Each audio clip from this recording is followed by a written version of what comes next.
Mengenal sosok Darlene, TikTokers yang disebut lebih pantas dibantu Dr. Richard Lee. Inilah sosok Darlene Ilham Wahyudi, TikTokers yang disebut lebih pantas dapat bantuan Dr. Richard Lee. Permasalahan Dr. Richard Lee dengan Ferel Aditya belakangan ini memang telah mereda.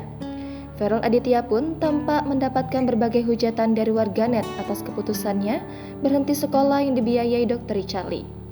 Setelah kasus Ferel Aditya itu menjadi buah bibir, warganet tampak membanding-bandingkan Ferel dengan TikTokers yang berusia tak jauh darinya. TikToker itu adalah Darlene Ilham Wahyudi yang kemudian langsung diundang ke YouTube Dr. Richard Lee, Mars.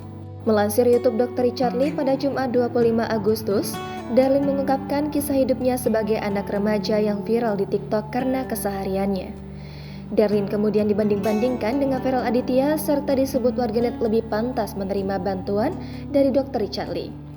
Dr. Richard Lee pun mengaku dejavu saat menanyakan cita-cita Darlene. Ia merasa teringat kepada momen saat mengundang Ferel Aditya ke podcast YouTube-nya. Lantas, siapa sebenarnya Darlene Ilham Wahyudi? Dikutip dari Tribun Batam, Darlene Ilham Wahyudi merupakan seorang anak remaja berusia 17 tahun.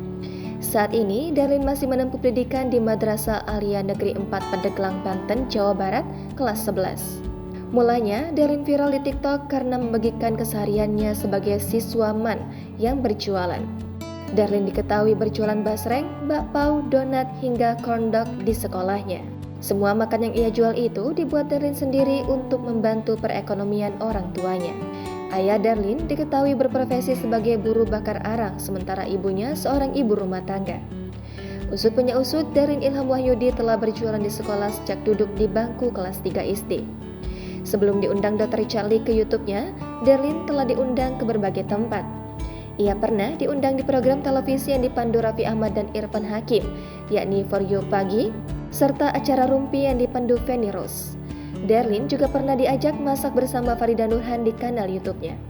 Darlene mengaku ingin menjadi seorang chef dan pengusaha. Kendati demikian, ia ingin lebih fokus ke pendidikannya terlebih dahulu sebelum mewujudkan cita-citanya itu.